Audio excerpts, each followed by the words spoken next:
Mr. Vice President, India is compelled to exercise its right of reply in response to references made to it by Pakistan and the OIC. We categorically reject the baseless and malicious allegations made by Pakistan. We also categorically reject the references to JNK made by the OIC. Pakistan's propaganda is designed to mask its domestic failures and support for terrorism. Its misuse of the OIC coordinator's role only reinforces this deception. We have no desire to dignify such propaganda. However, we would like to make a few points. For the record, Jammu and Kashmir was, is, and will always remain an integral and inalienable part of India. The only unresolved issue is Pakistan's illegal occupation of Indian territories and their return. Mr. Vice President, Pakistan's propaganda cannot obscure the reality of repression in Pakistan-occupied Jammu and Kashmir. The ongoing tragedy in Rawalakot, the killing of hundreds of civilians, and the brutal crackdown across Pakistan-occupied Jammu and Kashmir are the predictable outcome of a system built on forcible occupation and sustained through repression.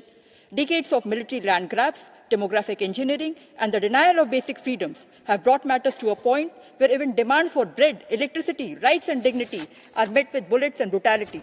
This should surprise no one. An illegal and illegitimate occupation can be sustained only through force.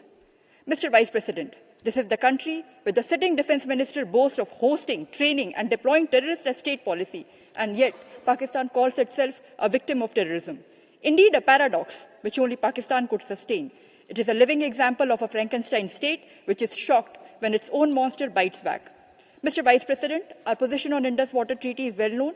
It defies logic that a state which exports terror as an instrument of policy continues to demand the privileges of cooperation predicated on goodwill and friendship. It is equally undeniable that the treaty is now outdated. No technical arrangement can remain frozen in time while the world around it is transformed.